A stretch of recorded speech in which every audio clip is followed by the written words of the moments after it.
আমার এই ঈদে বাসায় না যাওয়ার কারণটা হলো আমার যে স্বপ্ন, আমি এই স্বপ্ন জয়ের লক্ষ্যে অটুটভাবে লেগে থাকতে চাই। চাকরি বাকরির প্রস্তুতি নিতে হচ্ছে, বাড়ি গেলে হয়তো বা কিছুটা সময় নষ্ট হবে, এই কথা চিন্তা ভাবনা করে, এই কথা माथाয় রেখেই হয়তো बाड़ी जाओ होচ্ছে ना।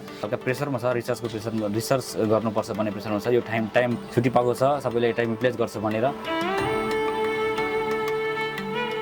ঈদের ছুটি মানেই পরিবারের সঙ্গে আনন্দময় সময় কাটানো, আত্মীয় স্বজনের সঙ্গে দেখা করা আর প্রিয়জনদের নিয়ে উৎসবের আমেজে মেতে ওঠা।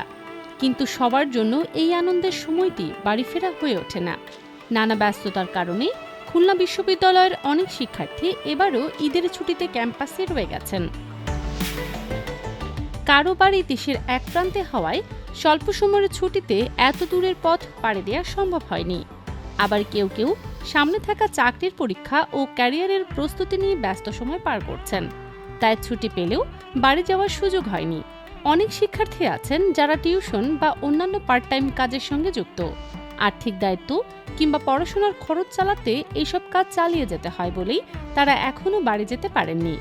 স্বপ্ন জয়ের লক্ষ্যে বা স্বপ্ন জয়ের উদ্দেশ্যে আমার এই লেগে থাকা, তো চাচ্ছি কিছুটা সময়, যে সময়টা সবাই বাসায় যাচ্ছে, একটু লম্বা সময় পাচ্ছি আমি তো এই সময়টা নিজের স্বপ্নকে যেখানে দেখছি আমি নিজেকে, সেটা অর্জন করার জন্য অধিক পরিশ্রম বা এই পড়ার টেবিলে আমি থাকতে চাই। বেসিক্যালি আমার এই ঈদে বাসায় না যাওয়ার কারণটা হলো আমার যে স্বপ্ন, আমি এই স্বপ্ন জয়ের লক্ষ্যে অটুটভাবে লেগে থাকতে চাই। তো এটাই হলো মেইন কারণ। ইতিমধ্যে আমাদের ঈদের ছুটিতে ক্যাম্পাস বন্ধ হয়েছে এবং দেখা যাচ্ছে যারা রানিং স্টুডেন্ট তাদের বেশিরভাগই বাসায় চলে গেছে, কিন্তু অনেকেই বাড়িতে যাচ্ছে না, বাসায় যাচ্ছে না। এদের প্রবণতাটা, যারা হচ্ছে প্রাক্তন, যাদের পড়াশোনা শেষ হয়েছে, এদের মধ্যে এই প্রবণতাটা বেশি। আমি যদি আমার কথাই বলি, আমার টিউশনই আছে, এই জন্য বাসায় যেতে পারছি না। সেটাও বড় কারণ না, বড় কারণ হচ্ছে পড়াশোনার তাগিদ। এখন চাকরি বাকরির প্রস্তুতি নিতে হচ্ছে, বাড়ি গেলে হয়তো বা কিছুটা সময় নষ্ট হবে, এই কথা চিন্তা ভাবনা করে, এই কথা মাথায় রেখেই হয়তো বাড়ি যাওয়া হচ্ছে না।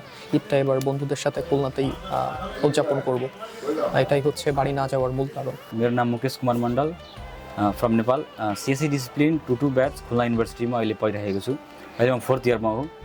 अहिले रामदान मोहन्तको छुट्टी चलिरहेको छ। अहिले प्राय बङ्गलादेशको साथीहरू, हाम्रो ब्याचमेटहरू सबै आफ्नो आफ्नो घर गइसकेको छ। अनि प्राय नेपालीहरू पनि सबैजना घर गइसकेको छ। अनि हामी यहाँ 10 जना जति केटाहरू, जुनियरदेखि लिएर सिनियरसम्म, 4th इयरदेखि 3rd year, 2nd year, 1st year सबै केटाहरू हामी यहाँ बसेको छौँ र सँगै खाना बनाएर मिलेर खाइरहेको छौँ। र ईदमा हामीलाई आशा छ कि हामी फेरि राम्रो मिलेर सँगै पकाएर खानेछौँ र मिलेर बस्नेछौँ। घर जान सबैको इच्छा हुन्छ, हाम्रो पनि इच्छा थियो। घर जाम, छुट्टी छ, छुट्टीमा 28 दिनको छुट्टी काटेर आऊँ, तर केही कारणवश हामी जान पाइनौँ। र 4th इयरको प्राय स्टुडेन्टहरू सबैको थेसिस प्रोजेक्ट चलिरहेको छ र उनीहरू प्राय प्रेसरमा छ, रिसर्च गर्नुपर्छ भन्ने प्रेसरमा छ। यो टाइम छुट्टी पाएको छ, सबैले टाइम युटिलाइज गर्छ भनेर म पनि त्यही हिसाबले नगएको हो।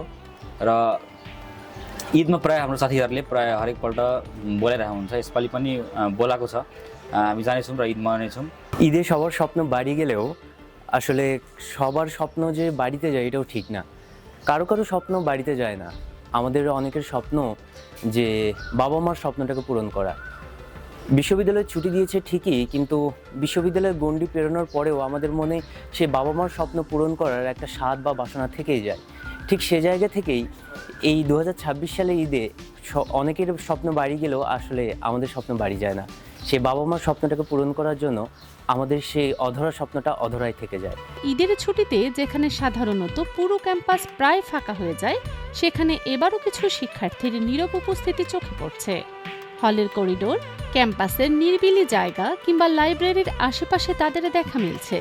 পরিবার ও প্রিয়জনদের থেকে দূরে থাকলেও নিজেদের স্বপ্ন, দায়িত্ব এবং ভবিষ্যতের কথা ভেবেই তারা কাটাচ্ছেন ঈদের এই সময়। অনেকের মনে হয়তো আছে পরিবারের সঙ্গে ঈদ না কাটানোর আক্ষেপ, তবুও লক্ষ্য অর্জনের প্রত্যয়ে তারা ধৈর্য ও আশা নিয়ে অপেক্ষা করছেন আগামীর দিনের জন্য।